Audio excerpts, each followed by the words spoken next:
كده يمكن احنا بنتكلم في موضوع. بص معايا كده، ده المجتمع اللي انا عايش فيه. تخيل انك انت عايش في بولاق، او عايش في مدينه نصر، او مصر الجديده، او عايش في اي مكان. اي مكان تفتكر العيشه ممكن تكون فاضيه بالشكل ده؟ يعني فين الناس؟ بس عارفين الساعه كام دلوقتي؟ الساعه دلوقتي 1:30 الظهر. اهلا بيكم، يا رب تكونوا بخير وبصحه وسعاده وهنا. تحياتي ليكم من امريكا. بنعمل فيديو جديد وبنقدم افضل ما عندنا علشان انتوا كمان تكونوا مبسوطين وعندكم خبره من زي اللي عندنا. انا مش افضل واحد فيكم، بالعكس في ناس كتير جدا بتتفرج على الفيديوهات بتاعتي من امريكا، من هنا او من بره امريكا، وعندهم اكسبيرينس وخبره ويعرفوا اكتر مني، يمكن في القانون، يمكن في الاقتصاد بكتير، يمكن كمان في التعليم، متعلمين احسن مني بكتير. لكن انا من خلال الفيديوهات دي بقدم لكم محتوى، يعني مرت كل حاجه انا بقدمها لكم، مريت بيها او حسيت بيها، حلو وحش. بحاول اكون فير بقدر الامكان، انا مش نازل من السماء، انا بحاول اكون فير، احاول ان انا انقل لك الصوره بقدر الامكان الصحيحه اللي انا شايفها من وجهه نظري، وانت من حقك تختار. للناس اللي متابعاني جديد، انا اسمي سيد عزت، عايش في امريكا بقالي حوالي 10 سنين، انا وزوجتي واولادي. الحمد لله رب العالمين. مريت من خلال الفتره دي كلها بحاجات حلوه كتير جدا وحاجات وحشه كتير جدا، بازمات ووقفات وكده، حاجات حلوه وحاجات وحشه. بس اول ما جيت جديد، يعني باختصار عشان نخش في الفيديو، اول ما جيت جديد كنت بشتغل كتير، عندي 7 ايام شغل. 7 ايام شغل ده معناه ايه؟ معناه ان انا كنت بشتغل 5 ايام وعندي يومين اجازه بشتغل في اي حاجه تانية، اعمل فيها فلوس وخلاص، لاني انا ما عنديش مصدر متعه، ما عنديش زوجتي، ما عنديش اولادي، وكمان ما كنتش بعتبر نفسي ان انا امريكاني، بعتبر نفسي ان انا لسه يعني جاي زاير، عايز اعمل مستقبل ليا ولاولادي، بلام بالحلال خلاص. فبالتالي بشتغل اكتر، يعني بشتغل يعني اكبر وقت ممكن عندي. بس الشغل اهم حاجه لما تكون جاي امريكا، اشتغل على قد ما تقدر عشان تحقق كل اللي انت بتتمناه. صحيح لما بتشتغل اكتر بتدفع ضرائب اكتر، بس كله بيبقى كريدت ليك وبتقدر تستنفع من البينيفيتس. تعالى بص معايا كده، يمكن احنا بنتكلم في موضوع. بص معايا كده، ده المجتمع اللي انا عايش فيه. تخيل انك انت عايش في بولاق، او عايش في مدينه نصر، او مصر الجديده، او عايش في اي مكان. اي مكان تفتكر العيشه ممكن تكون فاضيه بالشكل ده؟ يعني فين الناس؟ بس عارفين الساعه كام دلوقتي؟ الساعه دلوقتي 1:30 الظهر. 1:30 الظهر، يعني الناس صاحيه من بدري وبتشتغل وكده. تفتكروا الناس راحت فين؟ الناس راحت شغلها، الناس بتشتغل، الناس ما عندهاش وقت تضيعه، الناس بتتبسط قوي في الويك اند او في الاجازات بتاعتهم، وكمان بتشتغل قوي خلال الاسبوع. على حس الشغل، انا كان هدفي او منظومه العمل اللي انا اشتغلت فيها في حياتي قبل ما اجي امريكا، كان عندنا هدف واحد بس كل يوم تروح فيه الشغل، والهدف ده عند كل الموظفين، انك ازاي تخلع من الشغل.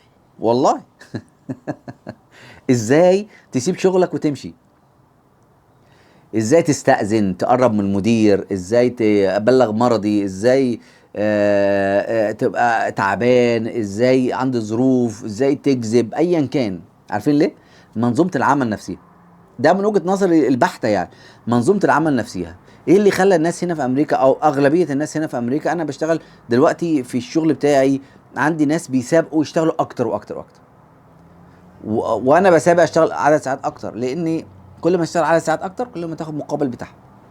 لما الناس في مصر بيشتغلوا عدد ساعات قليل، ليه؟ لانه بيقبض بالشهر، واخر الشهر مرتبه كله ايا كان بقى، اشتغل ساعه ساعتين، اشتغل بالليل، اشتغل بالنهار، اشتغل تيم وورك، اشتغلش تيم وورك، اشتغل كويس، اشتغلش كويس، كان مريض، كان عيان، بياخد مرتبه وخلاص.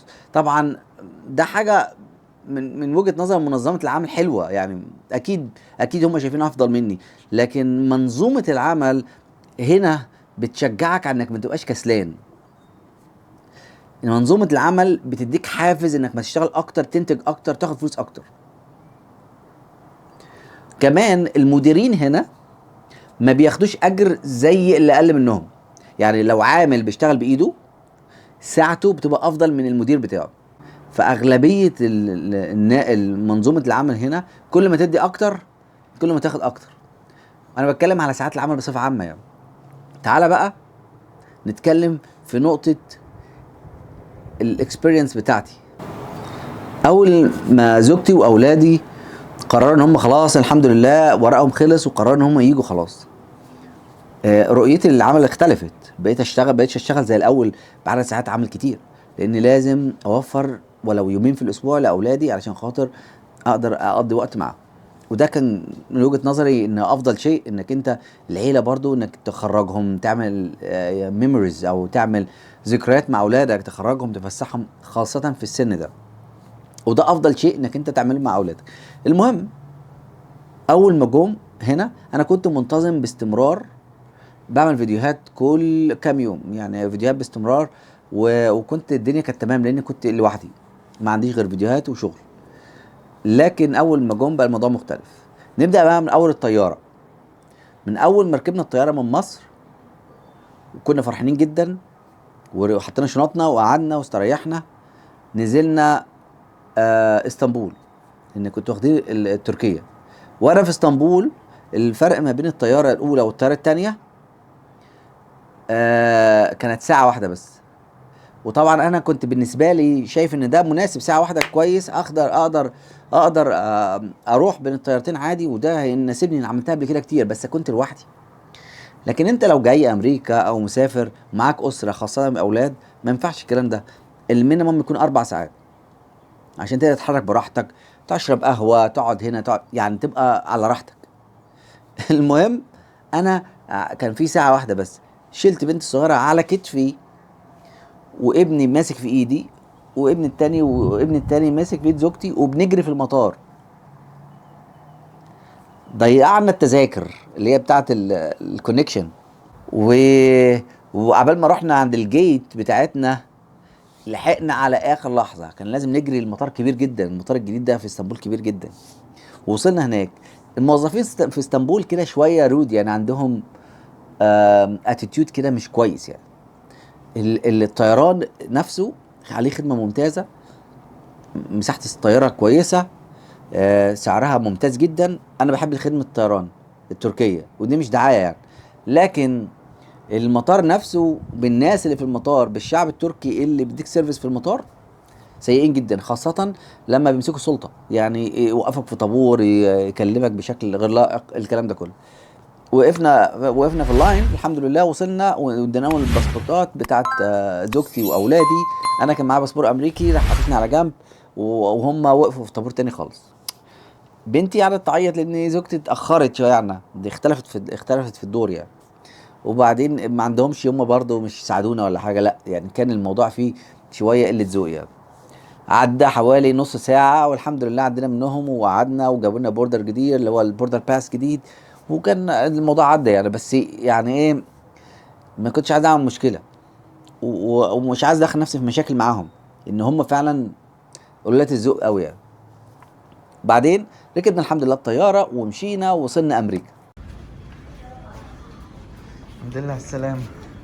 هلو هلو I'm in America. إلينا الحمد لله على السلامه. اتكلم انجليزي براحتنا بقى. قول هلو هلو I'm in America. Let's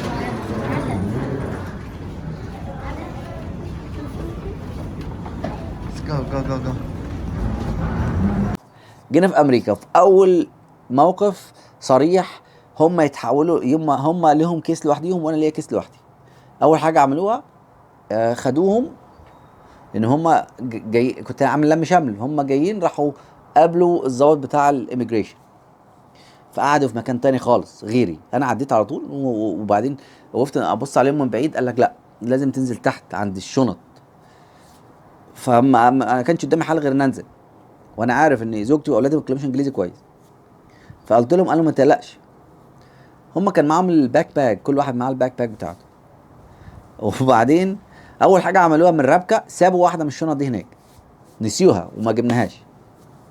ثانيا لما راح عند الضابط سالهم على اسمائهم، بص في البتاع، خد البصمه، خد بصمه العين، خد بصمه الايدين، الكلام ده كله، وسالهم شويه اسئله على اسمائهم وكده وكله تمام. والعنوان بتاعكم كذا، كنت انا معرفها طبعا، اكدي على العنوان كذا، العنوان كذا، العنوان كذا. لانك انت لما تيجي في الاميجريشن لما تكون جاي علشان هيجي لك جاي هجره يعني، وجاي هنا امريكا، فبتنتظر جرين كارد هتجي لك على فين؟ هتجي لك على العنوان اللي انت عليه. والعنوان ده فين؟ في الفايل اللي انت معبي عليه في السفاره. يعني انت لما رحت الانترفيو في السفاره بيسالك هتنزل في عنوانك فين انت، او في الابلكيشن اللي انت مليته العنوان في المكان الفلاني، فبيجي لك السوشيال سيكيورتي، بيجي لك جرين كارد على العنوان ده. المهم راح مدير الختمه وراح دخلهم. انا لميت كل الشنط وجينا حطينا كل حاجه. اصدقائي ركبنا، اصدقائي كانوا مستنيني بره، ركبنا العربيات معاهم والحمد لله وصلونا للبيت. دخلنا البيت، جيت الحمد لله امريكا، اولادي جم معايا امريكا، حاسس بانتصار شديد. احساس رهيب جدا بعد غياب فتره طويله. طبعا انا كنت بنزل كل سنه يعني، بس بعد عطش ان هم يكونوا معايا وفي حضني طول الوقت. الحمد لله تم، وبقيت فرحان واشد في اشد سعادتي يعني. طبعا انتوا عارفين ان انا اتقطعت عن اليوتيوب، او قطعت ان اعمل فيديوهات لمده سنتين، وناس كتير جدا منكم بعتوا لي رسائل وارجع وايه اللي حصل وانتوا وحشتينا والكلام ده كله، وبشكركم جدا جدا عليه. لكن حقيقي اللي حصل كان اكبر مني.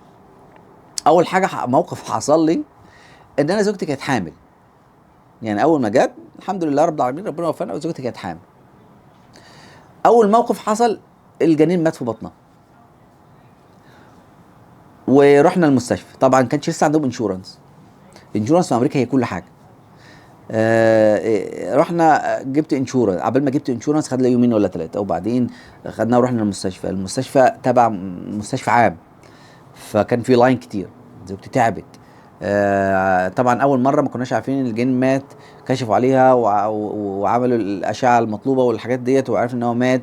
حزن بقى ما فيش بعد كده. وانا نفسيا كده لما بعمل فيديوهات وانا مبسوط ان انا انقل لكم حاجه، لكن لو انا نفسيتي تعبانه صعب ان انا اديكم يعني انقل مشاعري وانا حزين يعني. المهم حزن في البيت مفيش بعد كده. طيب الدكاتره قرروا ان هم مش هيعملوا جراحه، مش هيعملوا حاجه، ده هو بس الموضوع بسيط، لان كان لسه في اول الحمل، ففي برشام معين بياخدوا للحوامل لو الجنين لا قدر الله مش موافق يعني. هو عمل كده وفعلا وقعدنا على كده 3 4 ايام على اساس ان إن خلاص الحمل خلص وكده. لكن لا للاسف الجنين ميت وموجود في البطن، يعني موجود في مكانه. كان موقف صعب جدا ومش عارف اعمل ايه. بدات زوجتي تتعب، وبعدين رحنا مستشفى تاني. المستشفى التاني اكد اللي قالوا لي في المستشفى الاولاني، وعمل نفس اللي عمله المستشفى الاولاني. رحنا مستشفى خاص، وبعدين رجعنا تاني المستشفى الاولاني، عمل الموضوع من اوله تاني وعايز يدي نفس العلاج. قررت لا، لازم جراحه. فعشان نعمل جراحه لازم ندخل التامين. فكان الموضوع صعب جدا عليا، مش عارف اتصرف ازاي. خدوا بالكم هنا في مشكله. مهما كنت انتوا شايفيني جهبذ وبفهم قوي في حاجات كتير قوي هنا في امريكا، الموضوع بيختلف ما بين سنجل ل ماريد او فاميلي يعني معاك. انت يكون معاك اولادك بيختلف الحوار خالص.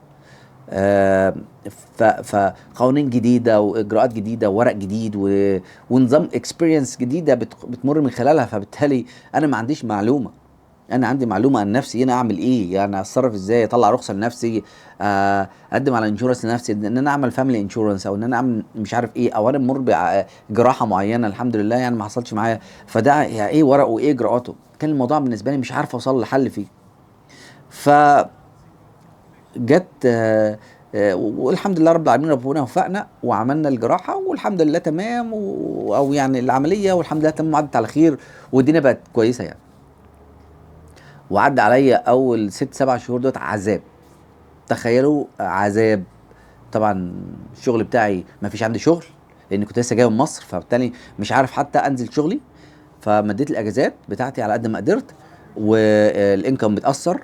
البيت البيت كان جديد، يمكن هتشوفوا البيت كان شكله عامل ازاي. بيت كان متأجر، بيت جديد كان لسه ايجار. وبعدين استقرينا وبدات اجيب شويه عفش ولميت عفش وحاجات وكبرت المكان وعملت لكل واحد اوضه يعني بصراحه كنت مبسوط بالبيت. البيت كان قديم شويه بس موقعه حلو الحمد لله لحد دلوقتي الحمد لله. فكرت ارجع اعمل حاجات على اليوتيوب تاني، الاقي في مشاكل تانية جايه، ومشاكل يا ابن الناس تلو الاخرى، يعني ما بتلحقش تاخد نفسك. ما بتلحقش تاخد نفسك. اذا كنت انت تتطور في حاجه صغيره تلاقي حاجه احطك تاني لتحت. بعد فتره مرينا بمرحله تانية، البيت دبت فيه حريقه، مش مهم التفاصيل. شوف بقى المشكله كارثه بكل المقاييس. المطبخ حصل فيه في السيلينج او في السقف بتاع المطبخ فوق البوتاجاز، الشفاط بتاع البوتاجاز ولع، او حصل فيه ماس كهربائي، او ايا كان وات ايفر.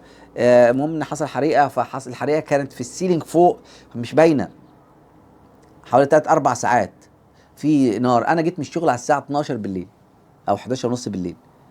خلاص كانوا اولادي ما عندهم مدارس، ابني الكبير موجود معاهم نايمين مستقرين، وعندهم مدارس تاني يوم الصبح. انا جيت من الشغل ببص في السيلينج في دخانه نازله اللي هو السقف يعني، فحاولت ارش ميه اشوف الدخان جاي منين، فابص من بين الخشب كده الاقي في نار في العروق. رحت مكلم البوليس او كلمت 911. اتصلت من 911 في 10 دقايق، 10 دقايق ايه، في اقل من دقيقتين كانوا عندي. عيالي صحوهم من النوم، خدوهم بره وخدونا انا كمان بره، ودوروا على القطه بتاعتنا طلعوها لنا بره، وقعدنا 4 ساعات بره. مش عربيه واحده بوليس بقى، عربيتين 3 مطافي، و3 4 5 عربيات بوليس، المنطقه كلها. ودخلوا جابوا المطبخ عليه فوقيه عليه ولا عليه وطيه، ما خلوش حاجه على حالها. وده كانت تعتبر من اصعب المواقف اللي مريت بيها في حياتي. خارجين من البيت بهدومنا باللي علينا بس، وما عنديش بقى اي نفس ان انا افكر في المستقبل اعمل اي فيديوهات ولا اي حاجه. ودي كانت يعني ضربه قاضيه بالنسبه لي. انا ما حكيتش في اي حاجه وقلت ايه اللي حصل فيها او ايه اللي حصل لي في الموضوع. بعدين بعد 4 ساعات قال لك ممنوع تخش البيت. طبعا تقرير وظابط يعني ظابط بوليس بيجي يكتب تقرير، وقال لك في مهندس هيجي للمعاينه بكره الصبح. وبعدين كلمت صاحب البيت، وصاحب البيت كلم الانشورنس، والانشورنس قال لك هيبعت خبير عشان يشوف الحريقه ايه سببها، وبعدين التامين بتاعه يتدخل في الموضوع. صاحب البيت كان راجل محترم جدا، حتى ما ضايقنيش بكلمه، ما ضايقنيش والله بكلمه. وبعدين كلمت واحد من احد اصدقائي، الله يصبحه بالخير يعني ويكرمه ويوسع عليه، من اقرب الناس لقلبي،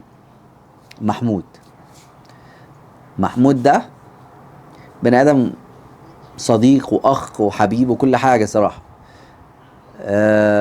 كلمته في التليفون قال لي هات اولادك وزوجتك وتعال.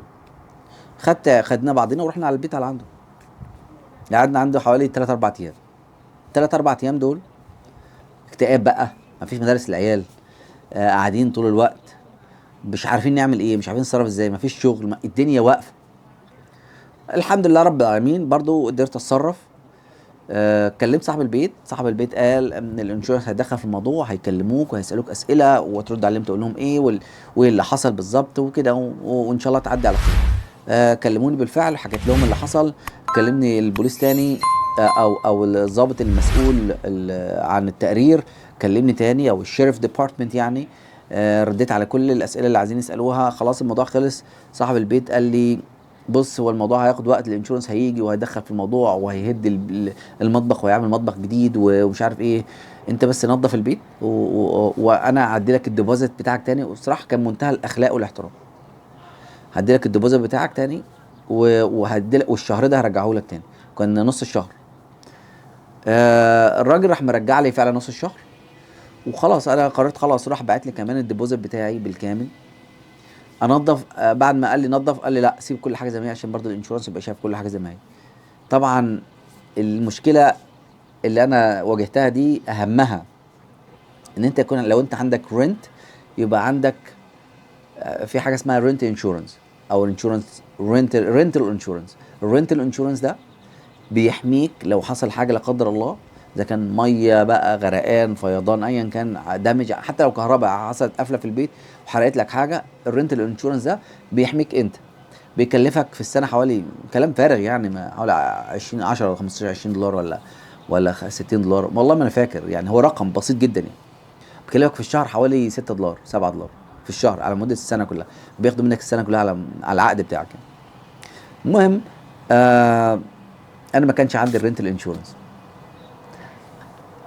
محدش يقول لي ليه ما كانش عندك رينتال انشورنس. انا ما خطرش في بالي اصلا اي حاجه ممكن تحصل. وده كانت فيرست اكسبيرينس فور مي تو رنت ا هاوس. كان عايش لوحدي. وبقول لكم لما يكون عندك اولادك وزوجتك بالموضوع مختلف. انت مش عارف الموضوع ماشي ازاي، انت مش عارف تدور الدنيا ازاي. فالمهم كلمت وانا عند صاحبي والراجل بعت لي فلوسي. كلمت الناس واحده اللي ساعدتني في ان انا اتاجر البيت، بتشتغل ريل استيت. قدرنا نشوف بيت تاني في خلال يومين، والحمد لله لقينا بيت تاني وبدانا ننقل فيه حاجتي. عجبني البيت، شكله حلو، دور واحد 4 غرف، كل واحد اللي عنده غرفه، ممتاز. راحه ما فيش بعد كده. طورنا، جبنا عفش تاني غير العفش اللي عندنا الاولاني، معظمه رميناه وجبنا عفش جديد. والحمد لله برضو اتطور والدنيا بقت شكلها حلو، واستقرينا كده ونفسيا استريحنا. يعني حصل الجو كان فيه شويه برد، وبرد جامد قارس شويه. بعدها بكام يوم من البرد ما خلص لقيت الاوضه بتاعت بنتي مليانه ميه غرقانه. جايه منين الميه دي؟ جايه من الحيطه. ماسوره ميه ضربت في البيت وغرقت الدنيا. كلمت صاحبه البيت. صاحبه البيت من اثيوبيا، بس صاحبه البيت ديت ما عندهاش غير بيتها ده، وهي ساكنه في البيت بتاعها التاني، وده البيت القديم بتاعها فهي مأجراه، بيطلع لها منه بيزنس صغير. لكن الراجل الاولاني كان ده اصلا بيزنس بتاعه، عنده 3 4 بيوت وبيأجرهم. فبالنسبه له عارف وفاهم، وعنده شركه باسم الموضوع ده، فده بيعمل منه بيزنس. فدي شركه، ولما تكون شركه او ال سي يعني بيبقى دخل بالنسبه له، فما بقاش شاغل باله في انشورنس بيغطي الدنيا دي. لكن صاحبه البيت كانت ست يعني ستريس مي اوت، بتدقلي على كل حاجه وتحط مناخيرها في كل حاجه، وكانت بتغيظني يعني. المهم مع كل تقديري واحترامي ليها، كلمتها جت وجابت ناس تشوف المايه جايه منين. واحد فتح الحيطه وقطع الخشب ولقى الماسوره مكسوره، صلحها وركبها. وهو بشغال خطر في بالها خطره مكاره، نكلم الانشورنس يغير لنا الارضيه بتاعه البيت. الست كلمت الانشورنس وافق. في الوقت ده خلاص الدنيا بقت تمام عندي. في الوقت ده انا قررت انزل كاليفورنيا انا واولادي فسحه. واحنا في الطريق لكاليفورنيا ورايحين وجايين ومبسوطين وسايقين. طبعا السواقه لكاليفورنيا حوالي 20 ساعه 22 ساعه في رايح، 22 ساعه رايح 22 ساعه جاي، فالمشوار كبير. واحنا رايحين مستمتعين جدا، الجو ممتاز. كنا في شهر 1 رحنا كاليفورنيا. واحنا في الطريق كلمتني الست، قالت الشركه قررت ان هي هتغير الارضيات. اعمل ايه؟ انا لازم اغير الارضيات. يا ست استنيني، ما تستناش شويه، ما ينفعش كده، انا مش موجود في البيت، مش من حقك، من حقك. المهم في الاخر الست خلتني مش موجود، ولمت حاجتي على جنب وراحت شايله كل الارضيه وبدات تشتغل فيها. ويا ريت احنا قعدنا في 10 ايام في كاليفورنيا، يا ريت لما جيت من كاليفورنيا لقيت الدنيا زي ما هي. لا، لقيت الدنيا بايظه، مفيش ارضيه اصلا. مش فيش ارضيه اصلا، خشبي وحاجاتي وسفرتي وكنبي وكل الاجهزه بتاعتي متدربكه، وزوجتي وهدومي وهدوم الدنيا كلها بايظه. ده غير بقى ان كان معظم هدومي كانت مدخنه طبعا من البيت القديم. طبعا رمينا ده وجبنا هدوم تاني، فبرضه هدوم التاني لو باقي شويه بواقي هدوم كرفت على بعضها. دي برضه بقت اتربه، كميه تراب فظيع. هي الحقيقه قالت لي ان انت مش تدفع الشهر ده تقريبا، مش تدفع الشهر ده خالص، وممكن تتاجر فندق. عايزاني انا اخد زوجتي واولادي بشنطي بحالي ونروح نقعد في فندق، وبعدين يخلصوا هم بقى ارجع تاني البيت اكون اتنفخت. المهم انا قعدت في البيت، قعدت في اوضه في البيت، وبدانا انا خايف على حاجتي برضو، ما انا مش عارف اعمل ايه. بدات انا انقل لهم الحاجه طول ما انا موجود، انقل لهم هنا خشب، هنا نحطوه، هنا سرير، مش عارف ايه، ان يخلصوا الاوضه دي ننقل العفش نحطوه في اوضه تانيه. قعدت 2.5 شهر اتنفخت فيهم، اتنفخت وما بقتش عارف اتصرف ازاي. والله جالي الرجي اللي هو الدست الرجي، حساسيه بتاعت الاتربه، وعييت. ده غير طبعا اولادي والدنيا صعبه، كنا في شهر 2 والدنيا مش سهله بالمره. المهم مش يخلص برضو الارضيه بتاعت البيت، لا ده يعمل مطبخ كمان. والمطبخ كمان مش كان خشب، يعني الارضيه بتاعت البيت كانت خشب، فغيرها خلاها تايل، خلاها زي السيراميك كده. لكن ارضيه اصلا المطبخ اصلا كانت سيراميك، فاشيلها واحط نوع تاني زي الرخام او سيراميك تاني عشان يبقى ماتشنج. اتربه وحاجات ومش عارفين ناكل ولا نشرب ولا نعيش في البيت اصلا. وانتهى بينا الامر ان انا قررت ان انا اشتري بيت، والحمد لله فسخت العقد بتاعي معاها وسبتها. صح هي خدت برضه الديبوزيت بتاعي وتشيز $2000 خدتهم مني، بس مشينا من عندها من غير اي مشاكل. وقررت ان انا انقل واشوف بيت تاني، وهنا فكرت ان انا اشتري بيت. ودي كانت اكتر الازمات اللي عديت فيها من يوم ما جيت امريكا. طبعا في ازمات تانية صغيره مثلا ماديه او حاجه، لكن ازمات عديت بيها من يوم ما جيت امريكا. الازمات دي كلها كل دولت منعوني ان انا اغيب واعمل فيديوهات وحاجات زي كده ليكم. انا عارف ان انا قعدت فتره طويله جدا، بس ما قدرتش اعمل فيديوهات إلا لما استقريت واستريحت نفسيا وحسيت كده ان انا قاعد في بيتي والدنيا تمام معايا وبروح شغلي واجي طبيعي يعني. في الفيديو اللي جاي ممكن نتكلم فيها لا ازاي انا جبت بيت، وايه الورق اللي ممكن تجهزه لو هتشتري بيت، وايه الطريقه، والكريدت سكور بتاعك كام، والكريدت سكور بتاعك ازاي تنميه، وازاي تطور من نفسك عشان تشتري بيت، وازاي تستعد، ومين اللي يقدر يساعدك. كل دي اسئله مهمه جدا نتكلم فيها في الفيديو اللي جاي. اتمنى الفيديو يكون عجبكم، ويا رب تكونوا دايما في افضل حال. لايك وشير، وساعدونا ان انتوا تعملوا شيرنج للفيديو ده وعلى بقدر الامكان. واديني كومنت لو انت عندك اي سؤال معين. صحيح كنت عايز اشكر الناس جامد جدا على التعليقات الجامده اللي فرقت معايا مع عبد الرحمن ابني في الفيديو اللي فات. والله العظيم انا بشكركم من كل قلبي. التعليقات كانت هايله والناس محترمه جدا ومنتهى الاخلاق ونصيحه. انا كنت كل ما يجي تعليق اقرا لعبد الرحمن او اخليه هو يقرا مع حاله. فرقت معايا جامد جدا نفسيا يعني. بحس ان الناس بتحب بعضيها، الناس لها فيها خير لبعض. يا رب كده دايما اشوفكم دايما على خير. يلا سلام عليكم.